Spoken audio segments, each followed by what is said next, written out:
Good afternoon. How are you? Well, we're getting closer to Judgment Day, to the election on November the 5th. And it's a nice evening out. The temperature is 74, the humidity is 29, and the wind, which I think you will hear, is 5 miles an hour. Right now it's stopped by the bushes and trees and the leaves falling down. So I think there's a hierarchy among issues. And it's part of the battle that we have going on in the war between Trump and Harris. I'll give you an idea. When I was the chair of the local Democratic committee, and among the responsibilities are to try to identify candidates to run for office and to try to be neutral while they do campaign rather than to be biased one for the other. And I came up with several C's, like cute, to help me decide who I thought was worthy. So, first there was the content of the message. How do we agree on the issues? But then there's the character of the candidate that, if not up to par, means that the content is less important, because presumably the voters will catch on to that. In politics, also you have to look at the cash, another C. Do you have the engine to run a campaign, or can you raise it? And then there's one that you can't require and that you rarely find, and it is that the candidate has charisma. It's a good friend of mine who's running statewide, and I won't say for what office, and he's very bright, a very good candidate, and he's in office now. And he was asked by a reporter in an interview, he said to him, "Your friends say you don't have charisma." And he said that he did have charisma. That's an argument you can't have. Either you are perceived to have charisma or not. But while he didn't get that office, he's since had others, and he's always been worthy of the office he's run for. So I think he learned something from that. I don't know if he learned humility, although he's a humble man. So this is kind of the hierarchy I have. So if, say, Trump, heaven forbid, and I agreed on anything, then I might say, well, the content of his message makes him appealable to me. But one of my other issues remains. How's his character? And he's a criminal. He's an amateur mobster. I say amateur because he doesn't have the guts to do any of the things that he would foist upon others. He didn't have anything like the successful evil nature of Roy Cohn, but he was an admiring novitiate to Roy Cohn's abilities and approaches.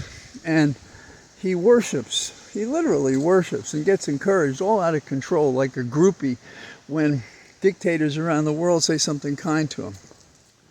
So as he lives out in his mind this delusional self-possession that he is hunting for the enemy within.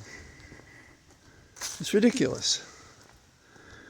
He does it to generate hate to others and in others. He incites crowds to violence, not just in 2016, not just on January the 6th, but as recent as last night. He's on stage and he attacks Representative Liz Cheney and her dad. Now, I couldn't probably find much I'd agree with them about the issues either, but I have to say that Cheney took an admirable profile on the question of the structure of our government, if not the issues that drive it in our public debates. So what is Trump's reaction as she goes around our states where she can be of help with Kamala Harris supporting her run for office. Another woman, articulate, fighting Trump, driving him crazy. So he asks, what would she think about a firing squad facing her? Now, I'm going to talk about it a little bit more, but where's the Department of Justice when something like this happens? This happened last night, and not a thing has happened since. That's not acceptable. That's not law enforcement. Now, by contrast, in Arizona, the criminal division is looking at what he said and whether or not it's a crime. But among us, don't we think this is a break with acceptable campaign rhetoric, threatening a supporter of Kamala Harris? I think it's impossible to look at the quote content, if you can divine it from how and what he says, his message, from who he is and how he's handled this situation. I wish I had the authority and a grand jury handy for this one. And I don't know why somebody isn't concerned about this. Oh, if we can just get through a few days. Well, what if we can't get through a few days with violence prompted by this asshole? What do we do about that? So I think we should be taking Trump to court for what he said.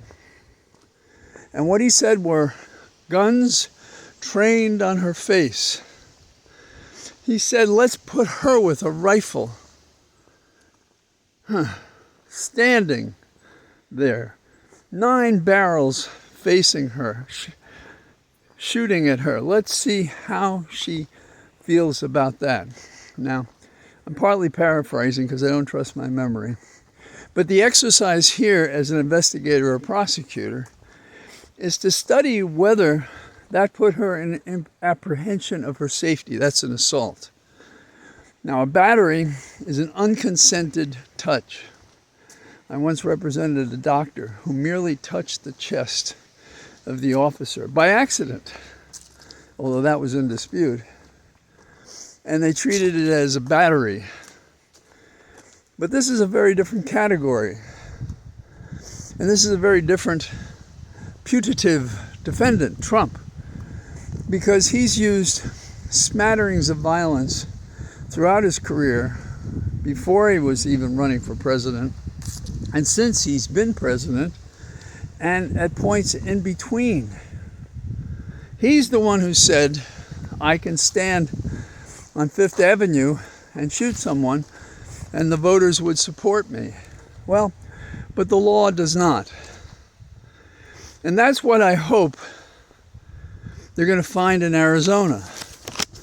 Because if there's anything I would think we cared about, it would be to protect candidates, supporters, and others from such invocations of violence like January the 6th.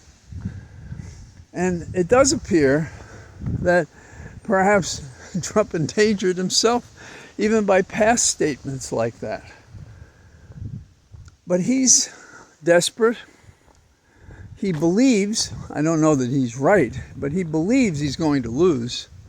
And he's preparing the groundwork for saying the election was a fraud and I was robbed, or I won it despite the cheating. And so far, none of the alleged fraud or cheating has amounted to a hill of beans.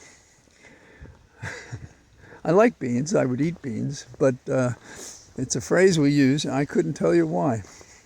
I think what it means is that these legumes are less persuasive, just being vegetables, than any substantive argument you could make. So that's my definition. I am amused somewhere this side of hysteria for the fact that, at least in the print media, the social media, I didn't see very much written about this.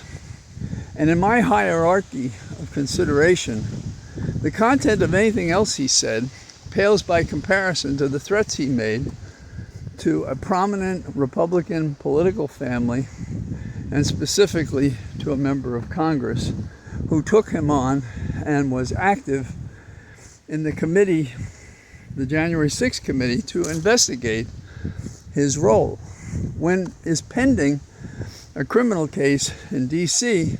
about Trump's intrusion into the House to try to steal the election that he lost by chicanery with a variety of people. In addition, he's also charged down in Georgia, if we ever get to that. And so these are not idle concerns about violence, about the message, about the significance of the threats. Some people have said today that it reminds them of a mobster speaking. I think that's true. Now, Carlson was on the stage with him as well, and he had a peculiar disclosure to make. He claimed that he had been mauled by a demon, and that he was bleeding and he had scars from claw marks. Now, I read a lot of Freud and I've read a lot of Jung, and I'm in no position to analyze this, but if I'd ever heard a guilt dream, this is it. It's sort of, instead of sleepwalking, it's sleep clawing yourself.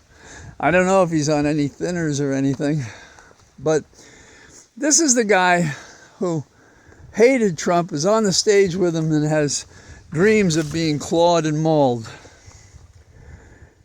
Can you imagine letting these people in the White House? It would be a comedy series, unlike the West Wing. It would be the Mest Wing. So, I know this is not a laughing matter, and some people just don't see it. And somebody should be banging the drum that just days before an election, this guy seems to be involved in what normally we would think was political suicide, and he still is sustained as if he were the real thing. Why aren't all the hosts on all the channels, network and otherwise, pointing a finger at this guy and saying we're not going to give him the keys to the West Wing? How is it possible that people would tolerate a person so evil, so prone to misconduct, so unable to tell the truth sequentially in any 5-minute discussion? So anyhow, that's what I'm saying here from my cathedral of trees, and I look forward to talking to you tomorrow. All the best. Bye-bye.